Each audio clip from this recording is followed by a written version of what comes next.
안녕하세요. 인사 안 해? 오랜만인데. 잘 지냈어요? 네. 자, 우리 객관식 시간이니까 제가 OT 별로 그렇게 길게 안 하는 거 알죠? 간단하게만 할게요. 대충 얼굴 보니까 제 강의 다 들은 사람이라서 그냥 저는 공인회계사 김원종입니다. 열심히 할게요. 그리고 이번 시간은 객관식 시간이고요. 제가 가르칠 거는 객관식 중급회계를 먼저 할 거예요. 원래는 그냥 우리가 객관식 재무회계라고 부르거든요. 우리가 원래 50문제 중에서 35문제 출제되는데 그렇게 책을 내보니까 객관식 재무회계로 책을 내보니까 책이 너무 두꺼워. 요약서도 있고. 그래서 그냥 학생들이 책을 두 권으로 나눠달라 그래서 작년부터 책을 나눴어요.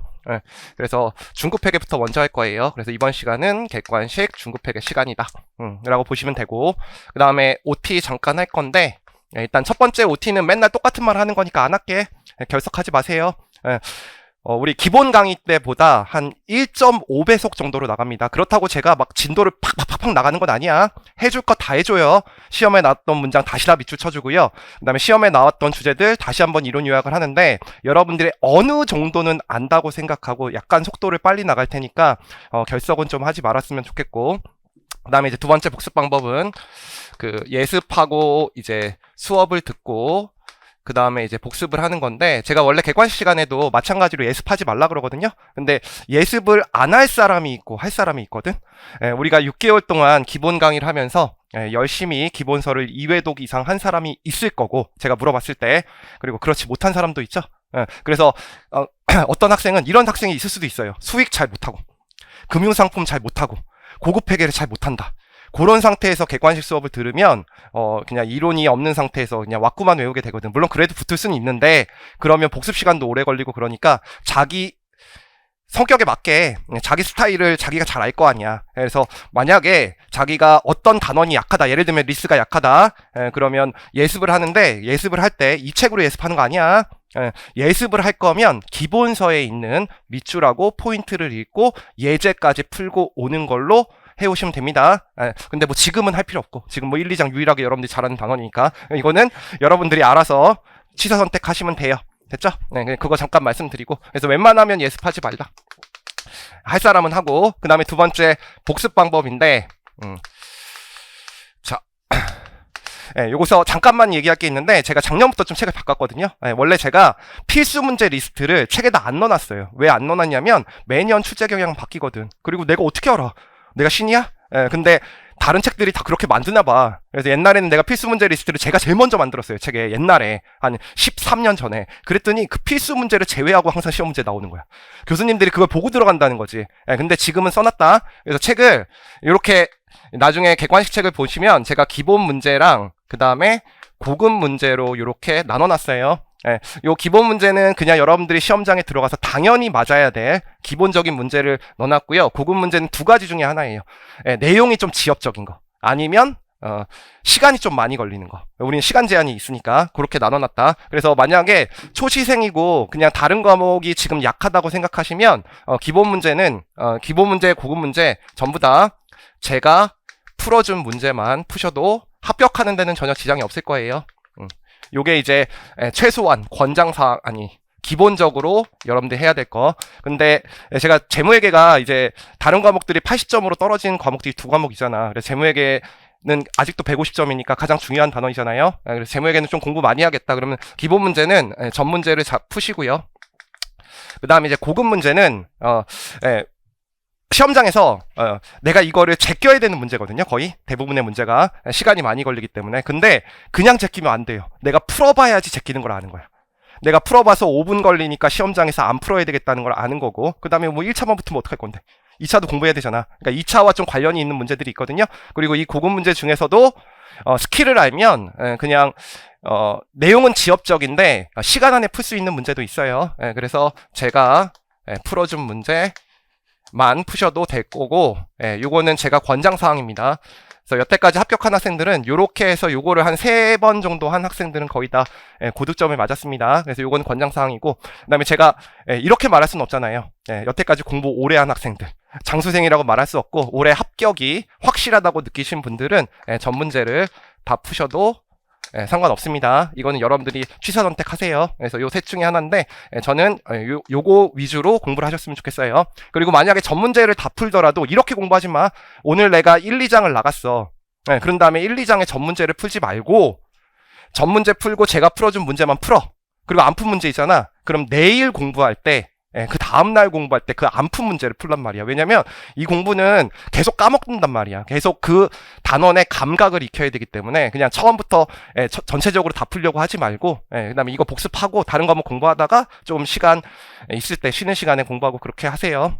그래서 요게 제 출제사항이고 그 다음에 복습 방법에서 잠깐만 또 하나만 얘기할게. 이제 시험 문제 무조건 어려운 문제만 출제되는 건 아니에요. 우리 점수를 주는 문제도 있습니다.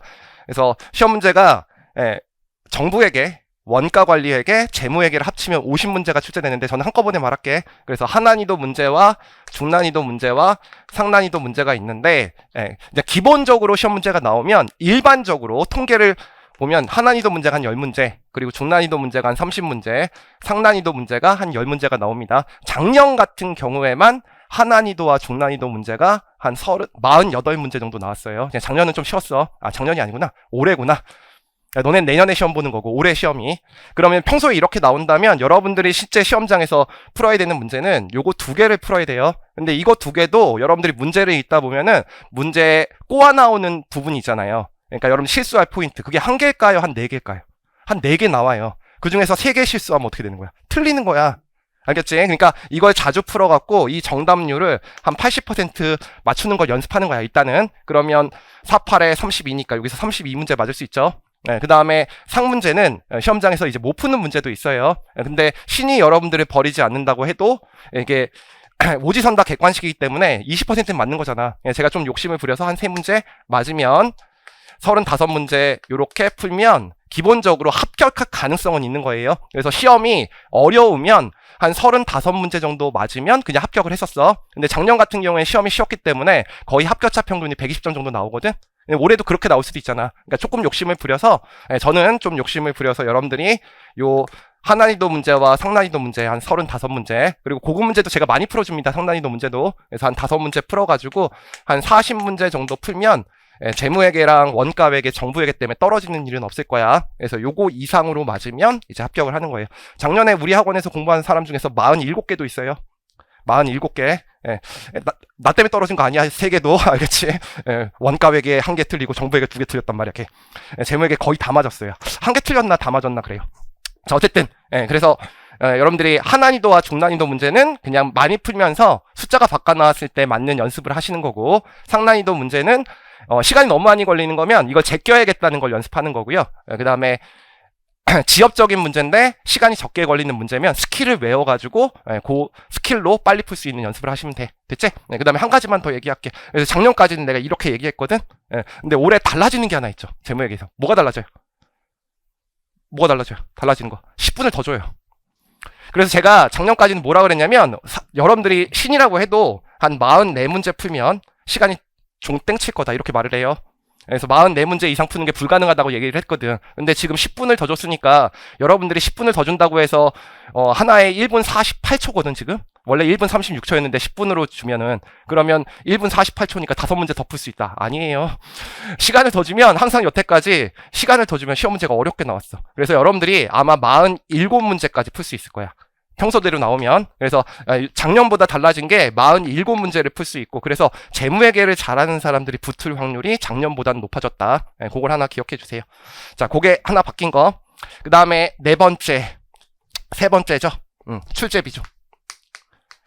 자, 이 강의가 뭔지 알아요? 회계사 객관식 종합반입니다. 그래서 일단은 우리 회계학이 출제가 되는데, 자, 몇 점으로 출제되죠? 150점. 그리고 문제는 50문제예요. 유일하게 우리 과목만 한 과목당 3점이에요. 근데 중급 회계가 몇 문제가 나와요? 25문제. 그리고 고급 회계가 10문제가 나옵니다. 저는 여기까지 커버하는 거죠. 그 다음에 정부회계. 김용기 교수님 강의 잘 들었니? 5문제가 나오고요. 그 다음에 원가, 관리회계가 10문제가 나옵니다. 그 중에서 이제 제가 30번으로 지금 예정이 돼 있거든. 그래서 22번을 중급회계 할 건데 22번에 못해요. 알겠지? 그래서 2번 보강할 거야. 그 다음에 고급회계는 8번으로 돼 있는데 이건 보강 안 할 거야. 알겠죠? 그래서 2번 정도 보강을 할 거다. 2번이라고 해서 4시간 다 하는 건 아니고요. 4시간 다 하면 8시간이지. 7시간 반만 할게. 괜히 얘기했다. 자, 그 다음에 4번째. 자, 교재 소개 드릴게요. 이번에 다 개정했어요. 왜 개정했냐면, 요즘에 말 문제가 좀 어렵게 나와가지고, 제 책에 말 문제에 나왔던 문장들이 시험에 출제됐는데 없는 문장들이 있었거든? 한 2, 3년 동안. 근데 그걸 다 집어넣었어요. 그래서 옛날엔 강의 어떻게 했냐면, 제가 포인트 책에 밑줄을 쳐주고, 포인트 책에 없는 문장이 있는 기출문제가 나오면, 객관식 책에다 또 밑줄 쳐줬거든. 그러면 여러분들이 책을 2번 찾아봐야 되고, 그 다음에 또 그 문장 원문 찾아보려면 기본서 찾아봐야 되니까, 작년에도 책을 많이 개정했어요. 그래서 진짜 힘들었어. 그래서 책은 4권으로 할 거예요. 해커스, IFRS. 미안한데, 이름 써있니? 제목만 좀 봐줘. 내 책인데 내 이름을 모르겠어. 김원종, 포인트, 중급회계. 이렇게 돼 있지? 자, 요거 2판 맞지? 그래서 2판으로 할 거예요. 1판과 좀, 책이 많이 달라져가지고, 새로 사시는 게 좋을 거야.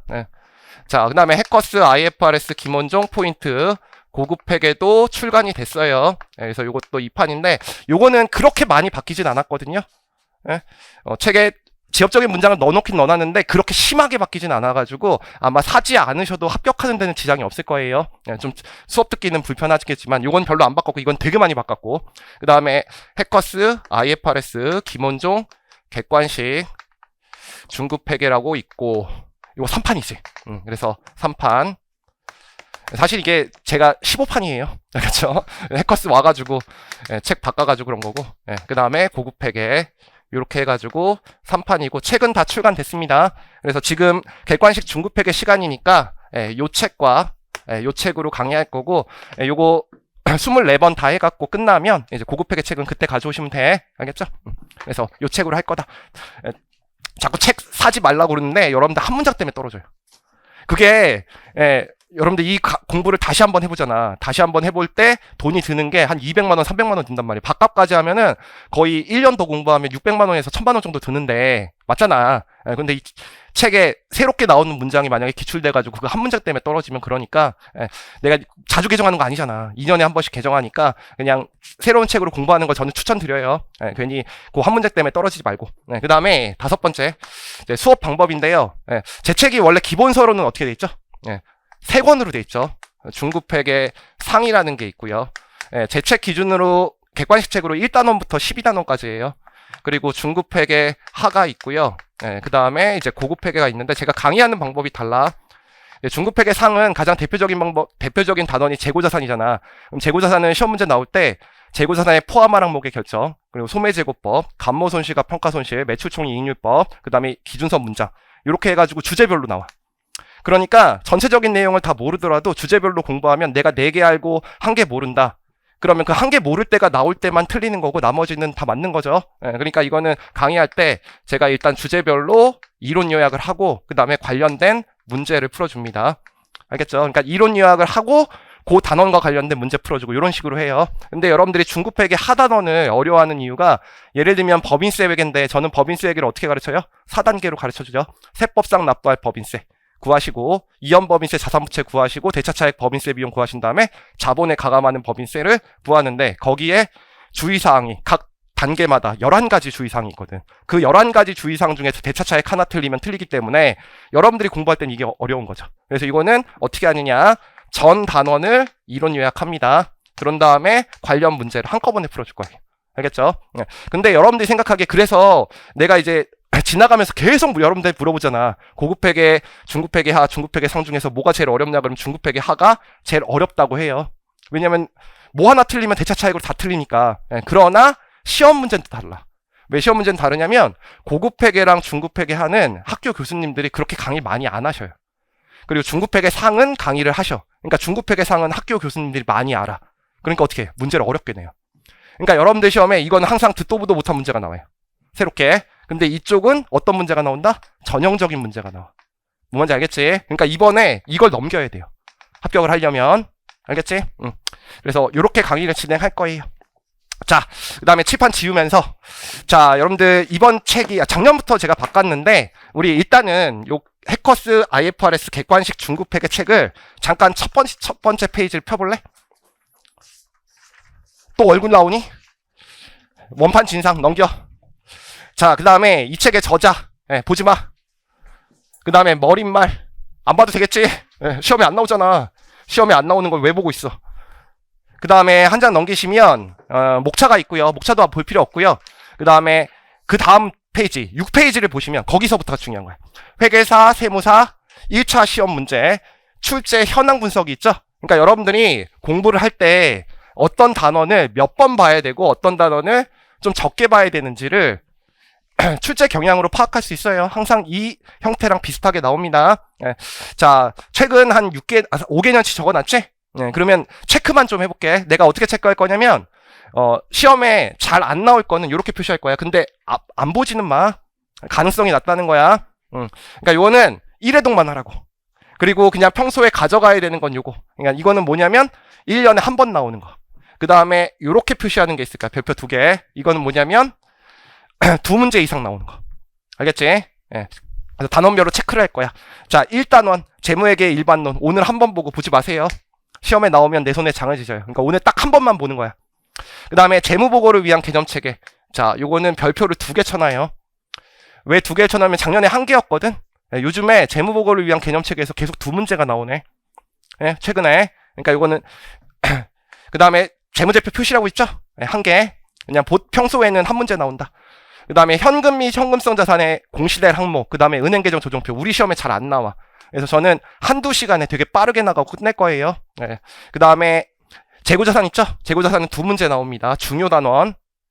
그 다음에 유형자산은 더 중요해요. 3문제 나와요. 이거는 아예 3개를 쳐놓자.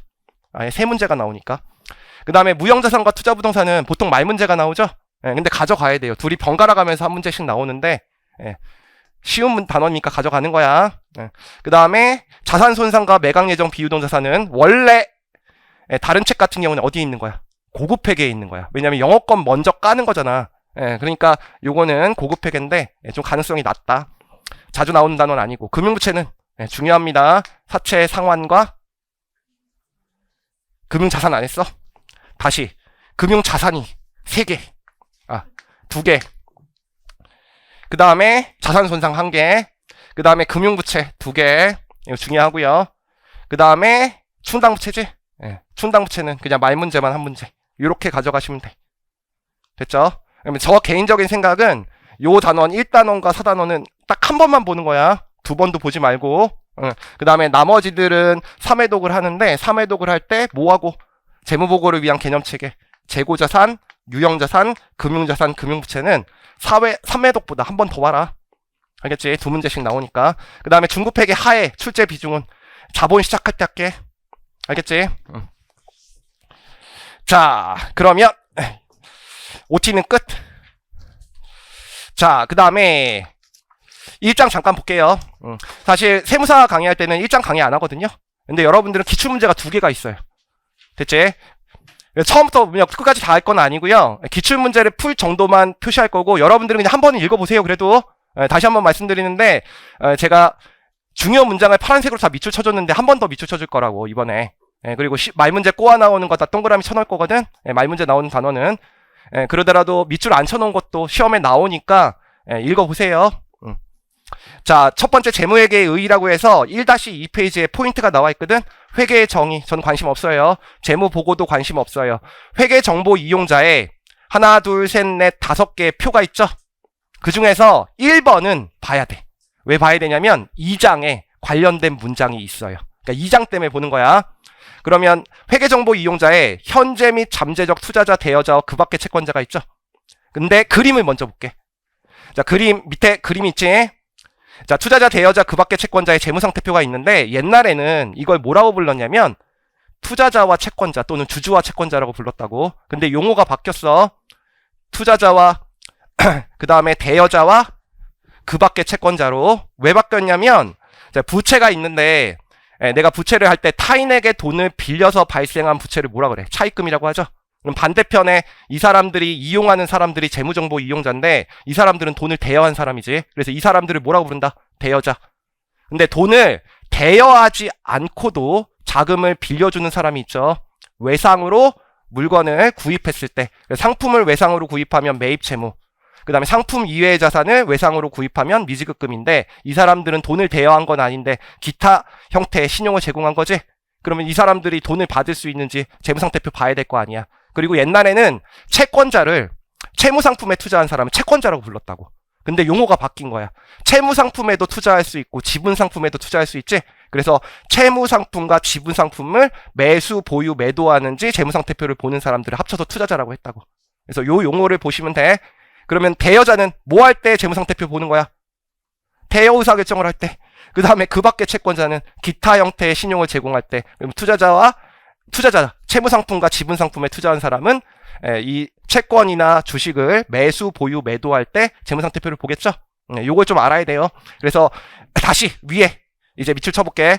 현재 및 잠재적 투자자는 지분상품 및 채무상품의 매수, 보유, 매도 등에 관한 현재 또는 미래의 투자 의사결정에 유용한 위험과 수익률에 관한 도움을 주는 회계 정보를 필요로 한다. 그래서 얘네들은 살까 말까, 그 다음에 보유할까 확인하기 위해서 재무상태표 보는 거고요.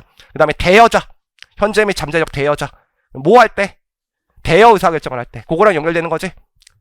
그리고 그 밖에 채권자는 기타 형태의 신용을 제공할 때 원리금을 받을 수 있는지 확인하기 위해서 회계정보 보는 거고, 그 다음에 그 밑에 기업 실체에 직접적 또는 간접적으로 자금을 투자한 현재 및 잠재적 투자자, 대여자, 그 밖의 채권자를 회계정보의 주요 정보 이용자로 간주하죠. 그래서 모든 정보 이용자를 위한 회계를 하지 못하기 때문에 기업에 직접적으로 투자한 정보 이용자를 가정하고 재무상태표랑 포괄손익계산서 만들고 있습니다. 여기서 한 가지만. 자, 여러분들 그 회계정보의 주요 정보 이용자를 우리가 투자자와 대여자 및 그 밖에 채권자라고 부르잖아. 그래서 이 사람들은 주요 정보 이용자에 해당이 됩니까? 안 됩니까? 해당되죠? 그렇죠? 기업에 직접 또는 간접적으로 투자한 사람이니까 재무상태표 포괄손익계산서 봐야 되잖아. 근데 이 주요 정보 이용자가 아닌 사람이 있다고. 요게 출제된단 말이야. 이따가 또 밑줄 쳐줄 건데 기업의 경영진은 주요 정보 이용자예요? 아니에요? 아니죠. 이 사람들은 왜 주요 정보 이용자가 아니에요? 기업 내부에서 자료를 구할 수 있기 때문에. 알겠죠? 그 다음에 두 번째, 일반 대중은 아닙니다. 이 사람 직접적으로 투자한 사람이 아니니까. 그 다음에 또 하나는 감독 당국이야. 감독 당국도 직접 투자한 사람이 아니니까 주요 정보 이용자가 아니에요. 그래서 이 문장 가지고 세무사랑 회계사 시험 문제 한 두세 번 나왔는데 한 번은 맞는 문장으로 나왔고 두 번이 틀린 문장으로 나왔는데 첫 번째 나올 때는 투자자, 대여자 및 그 밖의 채권자와 경영진, 일반 대중, 감독 당국이 주요 정보 이용자이다. 요렇게 나왔었다고. 그러면 그거는 세 개가 틀렸으니까 찾기가 쉽지? 두 번째 나왔을 때는 경영진만 들어가 있었어. 그러면 찾기가 힘들단 말이야. 알겠죠? 그래서 요거 하나는 기억해 놓자. 됐지? 지금 여기다 써놔도 돼. 그 밑에다가. 경영진, 일반 대중, 감독 당국은 주요 정보 이용자가 아니라고 써놓고 다음 시간에 이 문장 다시 볼 거야. 됐지? 안 된 것 같아. 지금 쓰고 있어. 아, 이 친절한 강사로 변했다. 그래서 보강하는 거야. 원래 니네들이 쓰든 말든 난 진도를 나가야 되는데. 자, 3페이지 볼게. 회계의 분류 관심 없어요. 알겠지? 시험에 나오면 내 손에 장아지죠. 그 다음에 네 번째 회계의 역할인데 다시는 나올 가능성은 없는데 일단 이게 IFRS 도입된 다음에 기출된 거니까 필기는 해줄게. 요거는 체크해놓어. 요렇게. 오늘 읽을 때 요것만 잘 읽으면 돼. 여러분들 회계의 역할이라는 것과 회계의 기능이라는 용어가 똑같다는 건 알겠지? 그래서 출제될 때는 다음 중 회계의 기능이 아닌 것은 이렇게 나왔어. 근데 이 회계의 역할은 회계가 학문화된 게 1950년대니까 경제학이 먼저 발전했잖아. 경영학보다. 그래서 경제학과 경영학 다른 학문에 나와 있던 용어들을 어떻게 벤치마킹한 거지? 그래서 우리 경제학의 목표가 뭐예요? 자원은 희소돼 있는데 가장 효과적, 효율적으로 자원 배분하는 방법을 찾는 방법이지. 그래서 재무제표를 공시하면 경제적 자원을 효율적으로 배분할 수 있습니다. 이게 첫 번째 사회적 역할. 그러면 내가 재산이 뭐 무한대이면 내가 이 강의 안 나갈지. 그래서 나는 10억밖에 없는 거야. 그러면 투자를 할 때 나는 어디서부터 투자할 거다? 당기순이익이 제일 높은 금액부터 투자할 거 아니야, 기업에. 그러니까 회계 정보를 잘 투자하게 되면 기업 외부의 자원이 효율적으로 배분되겠지. 그럼 그걸 누가 받아요? 경영자가 받지. 그럼 경영자가 그걸 투자할 때도 나는 사업부를 여러 개 갖고 있으니까 기업 내부에는 사업부별 재무상태표도 나온단 말이야. 몰빵을 투자하면 안 되니까 뭐 반도체 경기가 좋다 그러면 반도체에 있는 사업부에 많이 투자하겠지. 그럼 기업 내부의 자원도 효율적으로 배분될 거고, 그 다음에 정부도 이 재무제표를 보고 조세를 받아가지고 경제적 자원을 효율적으로 배분하는데 도움을 주겠지. 이건 공공요금을 책정하거나 세금을 만들 때 나온다. 그럼 이게 시험 문제 나왔을 때 이제 첫 번째 정답은 경제적 자원을 효율적으로 배분하는데 회계가 역할을 한다. 그래서 맞는 문장으로 나왔어. 시험 문제는 요거 갖고 장난쳤어요. 기업 외부의 자원은 효율적으로 배분하는데 도움을 주지 못하지만 기업 내부의 자원은 효율적으로 배분하는데 도움을 준다. 이렇게 나왔다. 알겠지? 근데 둘 다 효율적으로 배분하는데 도움을 주는 거지. 근데 그렇게 문장이 안 나왔어. 알겠지? 동의어로 나왔단 말이야. 그래서 어떻게 나왔냐면 경제적 실체 간 자원 배분에는 효율적으로 배분하는데 도움을 주지 못하지만 경제적 실체 내 자원에는 효율적으로 배분하는데 도움을 준다. 그렇게 나왔다고. 그럼 틀린 문장이지? 둘 다 도움을 주는 거니까. 경제적 실체 간이 뭐야? 외부. 경제적 실체 내가 내부. 요거 하나만 기억하시면 되고. 그 다음에 자, 두 번째가 수탁 책임에 관한 보고 기능이죠. 그래서 주주나 채권자가 돈을 맡기면 경영자가 그것을 가지고 있다가 효율적 효과적으로 사용을 했는지 결과 보고하는 기능을 말하지. 근데 이것과 관련해서 이제 또 문제가 생기죠. 이제 경영자가 있고 그 다음에 기업의 외부 정보 이용자라고 쓸게. 이 외부 정보 이용자를 원래는 투자자, 대여자, 그 밖의 채권자라고 부르는 건데, 우리가 정보의 양이나 질이 차이가 나잖아. 기업 내부에 있는 사람이 더 많아요, 외부에 있는 사람이 많아요? 내부에 있는 사람이 많지. 근데 회계를 하게 되면 공시가 정확하게 되니까 재무제표를 공시하면 이 정보의 양이나 질이 차이가 나는 상황이 해소된다는 거지. 그럼 정보의 양이나 질이 차이가 나는 상황을 우리가 뭐라고 불러? 이제 경제학 배웠으니까 정보 비대칭이라고 하지. 정보 비대칭이 어떻게 되는 거야? 해소가 되는 거지. 재무제표를 잘 공시하게 되면. 그 다음에 이 정보 비대칭을 또 경제학에서 두 가지로 말하지. 의사결정 전에 정보 비대칭이 있어서 자원이 바람직하게 배분되지 못하는 상황은 뭐라고 부르는 거야? 역선택. 됐지? 근데 재무제표를 공시하게 되면 역선택도 해소될 수 있지. 그 다음에 의사결정 후에 자원 배분이 효율적으로 배분되지 못하는 상황은 뭐라고 부르는 거야? 도덕적 해이라고 부르는 거지. 재무제표를 잘 공시하게 되면 정보 비대칭, 역선택, 도덕적 해이가 해소될 수 있다. 그때 5문장 중에서 요거 한 문장, 요거 틀린 문장, 그 다음에 정보 비대칭 해소, 역선택 해소, 도덕적 해이 해소된다고 나와가지고 다 맞는 문장으로 나왔었다. 이거 하나 기억해 두시면 되고, 그 다음에 이 정부의 역할을 다른 말로 뭐라 하는 거야? 기타 사회적 자원의 효율적 배분에 도움을 주는 거지. 사회적 자원, 통제 합리화라고 부르는 거죠. 기타 사회적 통제 합리화. 그래서 이거는 뭐 할 때 재무제표가 쓰인다는 거야. 공공요금 책정하고 세금 잡을 때. 그래서 이거는 이제 정부의 역할로 나왔었다. 그래서 그거 다 나와 있으니까 제가 파란색 쓴 글씨로 그냥 시험 문제 출제된 거니까 별표 쳐놓고 이건 한번 읽어보세요. 이따가 풀어볼 거고요. 그 다음에 재무 보고 있는데 현대회계는 재무회계라는 개념을 쓰고 있어요. 재무보고라는 개념을 쓰고 있어요. 재무보고. 그래서 재무적 정보뿐만이 아니라 미래지향적인 정보, 말로 된 정보도 포함하자는 거지. 그래서 이거는 관심 없어. 시험에 나오는 거 아니니까. 근데 내가 한 가지만 얘기할 게 있어. 우리 재무제표라는 게 있잖아. 재무제표. 그럼 재무제표에는 몇 가지가 있다. 첫 번째, 재무상태표. 두 번째, 포괄, 손익계산서. 그 다음에 자본, 변동표. 그 다음에 현금 흐름표, 그리고 주석으로 공시되어 있다. 요거 판단할 수 있죠? 여러분들 이건 맞는 문장이에요, 틀린 문장이에요? 주석은 재무제표가 아니다. 틀린 문장이라고 했지? 근데 이게 한번 출제된 적이 있어가지고 내가 설명하는 거야. 우리는 뭐가 출제됐었냐면 우리는 연결 재무제표가 주재무제표니까 연결 재무제표는 연결 재무상태표, 연결 포괄손익계산서, 연결 자본변동표, 연결 현금 흐름표, 그리고 주석으로 공시되어 있다. 그럼 안 틀릴 거지? 시험 문제 나오면 고급팩에서 나온 거야. 그 다음에 올해 세무사 시험에 이 문장이 나왔는데 여러분들 우리 24장에서 우리 상장회사들은 적시성을 확보하기 위해서 재무제표를 1년에 한 번 그립니까? 3개월에 한 번씩 그립니까? 3개월에 한 번씩. 근데 그거 그릴 때 시간을 90일을 줘요? 45일만 준다 그랬어.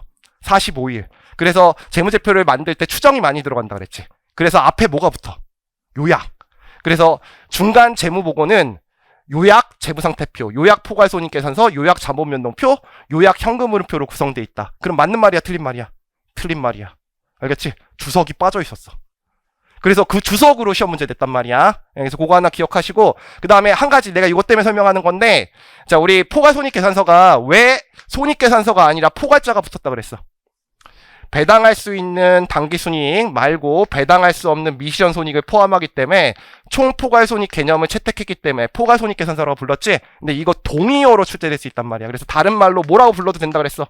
손익과 기타 포괄손익 계산서라고 부를 수도 있다 그랬지. 그러니까 시험 문제에 재무상태표, 손익과 기타 포괄손익계산서, 자본면목표, 현금흐름표 주석으로 공시돼 있다. 그래도 맞는 문장이다. 내가 지금 이 안타까운 시간, 이 중요한 시간을 쓰는 이유는 요거 하나 때문에. 그래서 거기 포괄손익계산서 밑에 가로에 손익과 기타 포괄손익계산서라고 돼 있잖아. 그게 동의어라는 것만 표시해 놓고 그거 갖고 시험 장난치면 틀리지 마라. 그 다음에 2번 보시면 재무보고라고 돼 있죠. 재무보고. 그 재무보고의 목적 있잖아. 그것만 밑줄 쳐놓게. 왜? 우리 재무보고를 위한 개념체계 2장에 일반 목적 재무보고를 위한 목적이 나와 있어. 그거랑 이거랑 똑같아.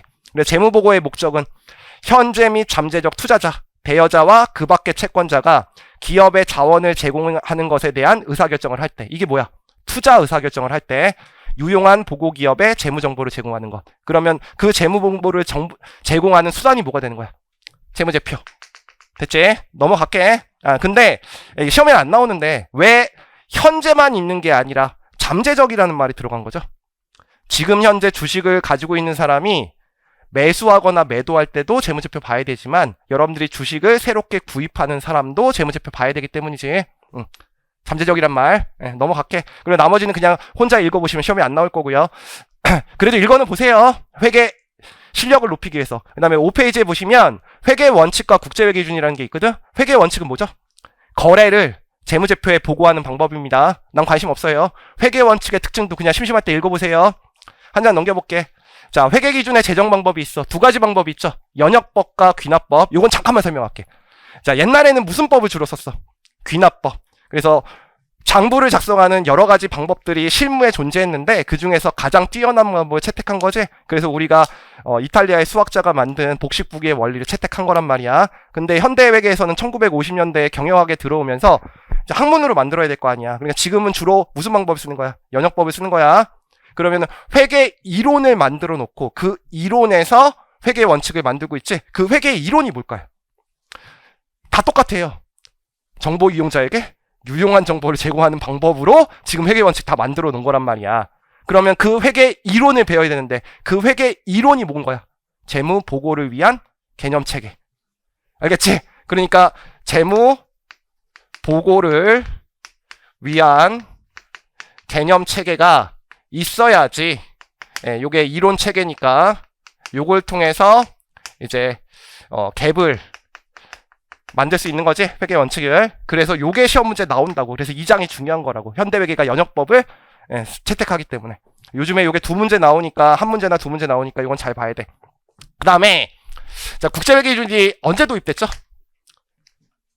2011년에 강제적으로 도입됐거든. 그러니까 국제회계 기준이 도입되는 기념으로 2010년도에 또 기출문제가 한번 나왔어.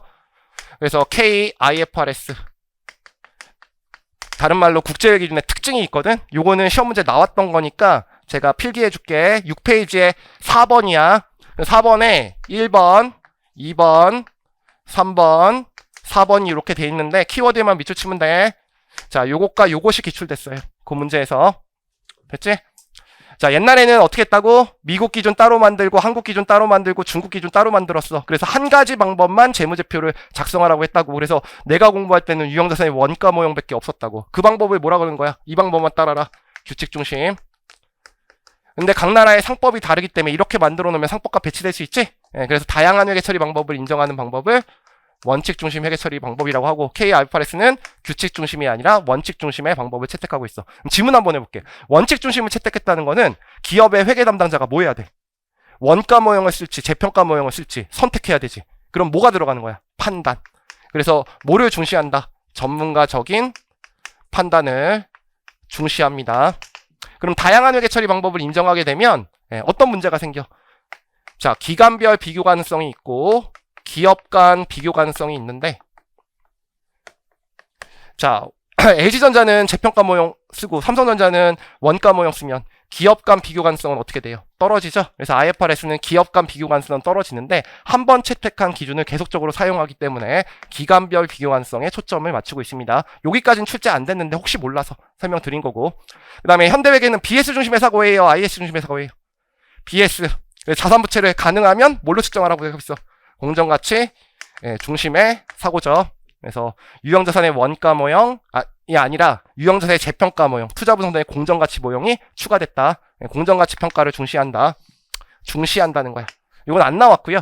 그 다음에 옛날에는 개별 재무제표가 주재무제표였어. 근데 회계는 법적인 형식보다는 경제적 실질을 중요시하기 때문에 뭐가 주재무제표가 된 거야?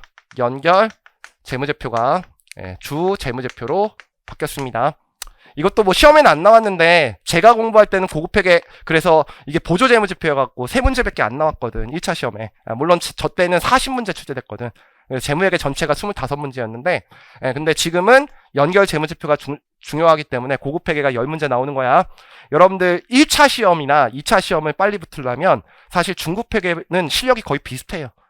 왜냐면 너네가 슬럼프 빠져도 중급회계 공부하고 슬럼프 빠져도 중급회계, 슬럼프 빠져도 중급회계이기 때문에 중급회계는 실력 차이가 별로 안 나는데 고급회계는 실력 차이가 많이 나. 그래서 1, 2차례 빨리 붙으려면 고급이 중요하다.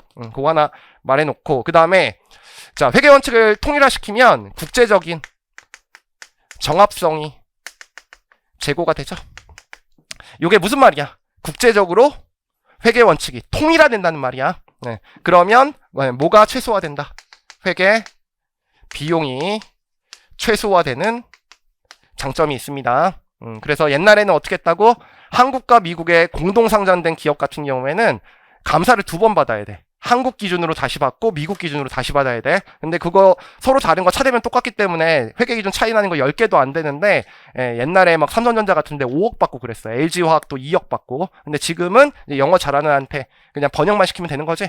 그거 얘기하는 거야. 그래서 요거 2개 기억해 놓자. 1번과 4번은 시험에 나왔고, 그 다음에 요건 다시 나올 가능성은 없는데, 이제 우리나라 같은 경우에 KIFRS 도입되는 연도가 있어요. 그래서 우리나라 같은 경우에는 몇 년도부터 강제 도입이라고 했어? 2011년도 강제적 도입입니다. 그럼 강제한다 그러면 무조건 다 도입하는 거야? 상장회사만 강제야? 상장회사 도입이고요. 그 다음에 2009년도에 2년 먼저 IFRS 잘하는 기업들은 자발적으로 미리 채택할 수 있게 만들어 놨어요. 그러면 이거는 상장회사도 가능하고 비상장회사 중에서도 채택이 가능하게 만든 거야. 그럼 질문 한번 해볼게. 비상장 회사가 IFRS를 채택하는 경우는 어떤 경우에 채택하는 거야? 아니야. IPO 갈 때도 맞는데, 그거는 상장회사 된 거니까 상장이랑 똑같은 거야. 언제야? 연결할 때야. A 회사가 뭐라고 있는 거야? 상장 기업인데 지배회사인 거야. 근데 B 회사가 종속 기업인데 비상장 기업인 거야. 그러면 2개 합치려면 뭘로 만들어야 돼? IFRS를 만들어야지 회계 원칙이 통일화되지? 그때 이제 비상장 회사들이 IFRS 채택하는 거야. 그래서 이것도 맞는 문장으로 나왔어요. 2009년부터 자발적 채택이 가능하고 2011년도부터 강제적 도입이 가능하다. 이게 나와가지고 밑줄 쳐주는 거야. 그래서 우리나라의 경우 1번 볼게. 우리나라의 경우 2007년부터 국제회계 기준을 도입하여 준비하여 2009년부터 기업이 자발적으로 국제회계 기준을 채택할 수 있었고 2011년도부터 모든 상장 기업이 국제회계 기준을 도입하도록 규정하고 있다. 됐지? 지나간 일인데 그래도 기출문장이니까 제가 설명한 거고, 그 다음에 양가로 2번도 기출됐어요. 그 5문장 중에서 여기 2문장, 그 다음에 요거랑 또 1문장. 그래서 여러분들 그 국제회계 기준을 만들 때 만드는 방법이 2가지가 있거든. 공공규제기관이 회계기준을 만드는 방법이 있고요. 민간 규제기관이 회계기준을 만드는 방법이 있어. 그럼 민간에다 만들게 되면 어떻게 될까? 여러분들이 국제회계기준을 이제 인터넷에 네이버에다 쳐. 알겠지? 그럼 한국회계기준원이 나오거든? 그래서 재무보고를 위한 개념체계를 다운받고 싶은 거야. 그게 번호는 없고요. 제일 처음에 이렇게 떠 있어. 근데 그걸 10,000원 받는다는 거야. 알겠지? 다운받을래? 안 받을래? 안 받지. 그 다음에 삼성전자의 재무제표를 다운받을 때 지금 공짜거든? 근데 그걸 10,000원 받는다는 거야. 그러면 아무도 안 받겠지. 그러면 어떻게 되는 거야? 공급이 없어. 그러면 시장에 뭐가 일어난다? 실패가 일어난다. 이런 거 들어봤어요? 경제학에서 들어봤죠? 그래서 우리 전 세계의 모든 국가들은 회계 재무제표 또는 회계 원칙을 전부 다 뭘로 보고 있는 거야? 공공재로 보고 있어. 그럼 우리나라 같은 경우에는 공공규제기관이 만드는데 어디서 만들까요? 금융감독원. 거기에 증권선물위원회라는 회의체가 있거든. 거기 밑에 또 회의체가 있어. 9명이야 위원이. 그래서 이름이 바뀌었어. 금융위원회로. 원래 금융감독위원회였는데 여기 9명의 위원들이 회의체에서 만드는 거야. 됐지? 근데 이제 만들 때 이 사람들이 다 무슨 출신이냐? 행시 재경직 출신이거든. 근데 행시 재경직에 회계학이 있어요. 2차 선택 과목에. 아무도 그걸 선택을 안 해요. 왜냐면 그게 계산 문제니까 점수가 안 나오잖아. 그러니까 얘는 회계학을 모르니까 민간 규제기관한테 뭐 하고 있다? 위탁하고 있다. 근데 그 민간 규제기관이 어딘 거야? 한국회계기준원. 알아서 써줄게. 한국회계기준원. 네, 이렇게 되죠. 그럼 최종 권한은 누가 갖고 있는 거예요? 금융위원회가 갖고 있는 거야. 네, 근데 여기에 회계사들이 많으니까 회계사들한테 맡겨놓는 거지. 그러면 이걸 맡기려면 법에서 위탁을 해야 되지. 법에서 위임해야 된단 말이야. 그걸 뭐라고 부르는 거야? 주식회사 등의 외부 감사에 의한 법률. 주식회사 등이야. 원래 주식회사의 외부 감사의 법률이었는데 등자가 추가됐어요. 한 3년 전에. 네, 그래서 우리는 실무에서 다 뭐라고 부르는 거야? 외감법. 됐죠? 그래서 그냥 이 문장 그대로 나왔어. 맨날 이렇게 설명하는 건데. 그래서 우리나라의 KIFRS는 공공규제기관인 금융위원회가 민간규제기관인 한국회계기준원에 주식회사 등의 외부감사에 의한 법률에 의해서 위탁하여 제정하고 있다. 자주 나왔던 문장이니까 이것도 기억해야 돼. 자, 그래서 양가로 2번 볼게. 주식회사 등의 외부감사에 의한 법률에 의하면. 왜 등자가 들어갔냐면 옛날에는 주식회사만 외부감사 대상이었거든. 그랬더니 미국에 있는 기업들이나 영국에 있는 기업들이나 프랑스에 있는 기업들이 한국에다 유한회사를 차려버린 거야. 그러니까 회계감사를 안 붙고 우리나라 사람들이 명품을 좋아하니까 이제 이익을 많이 낸 다음에 6천억이 생기면 5천억을 회계감사 안 받고 배당으로 가져가 버리는 거지. 알겠죠? 그래서 그거 막으려고 만들어놨지. 그래서 샤넬이나 루이비통 이제 회계감사 받아야 된다. 그 시장이 내가 맨날 얘기하는데 한 2천억 정도 돼요. 그 회계감사 피만. 그래갖고 최근에 채용을 많이 했지. 근데 그 호황도 끝났다. 자, 그 다음에 금융위원회는 증권선물위원회의 심의를 거쳐 국제기준이 정하도록 요구하고 있다. 한편 금융위원회는 KIFRS의 재정 업무를 대통령령이 정하는 바에 따라 전문성이 갖춘 민간 회계법인의 단체에 위탁할 수 있다. 위탁에다 동그라미 쳐놓고 금융위원회 동그라미 쳐놓고 2개. 그리고 주식회사 등의 외부감사에 의한 법률 시행령에서는 회계기준의 회계처리에 관한 업무를 민법에 따라 금융위원회 허가를 받아 설립한 사단법인 한국회계기준원에 위탁하도록 규정하고 있다. 여기까지 밑쳐놓고 그 문장을 이렇게 잘라갖고 시험 문제 나왔다고. 됐지? 자, 외부감사 제도는 1차 붙으면 회계감사 교수님한테 공부를 하도록 하고 올해는 좀 빨리 했어. 자, 그 다음에 이거 책 잠깐만 펴볼게. 왔다 갔다 할 거야. 불편하겠지만. 자, 이거 두 문제 풀고 시작. 자, 1번 볼게. 다음 중 회계정보의 기능에 관한 설명으로 타당하지 않은 것. 어디 있냐? 요거 시험 문제 나온 거지? 틀린 것이에요. 회계정보는 자본시장에서의 정보 비대칭으로 인해 존재하는 역선택의 문제를 완화하여 자본이 투자자로부터 기업에게 원활히 공급될 수 있도록 하는 데 도움을 준다. 요거 나온 거지. 역선택 해소. 맞는 문장. 그 다음에 회계정보는 경제적 실체 간 자원의 이동에 대한 의사결정에는 직접적인 경제적 영향을 미치지는 못하지만 요게 틀린 거지. 자, 간이라니까 요걸 뭘로 낸 거야? 외부에는 경제적 자원을 효율적으로 배분하는데 도움을 주지 못하지만 요걸 낸 거지. 근데 경제적 실체 내 자원의 이동에 관한 의사결정에는 도움을 준다. 이렇게 나왔으니까 둘 다 맞는 문장이니까 2번이 틀렸네. 그래서 정답은 2번입니다. 넘어갈게. 그 다음에 회계정보는 도덕적 해이라는 문제를 해결하는 데 도움을 준다. 도덕적 해이 해소. 그 다음에 4번 보시면 자본주의 시장경제 체제에서 희소한 경제적 자원이 자본시장을 통해 효율적으로 배분하는 데 도움을 준다. 아예 이거를 다 준 거죠. 그 다음에 5번 보시면 회계정보는 정부가 효율적이고 적절한 자원 배분을 위한 정책을 수립하는 데 도움을 준다. 정부가 자원 배분하는데 효율적으로 배분을 준다. 이거 맞는 문장이지? 자, 2번 1번 줄 테니까 혼자 한번 풀어보세요.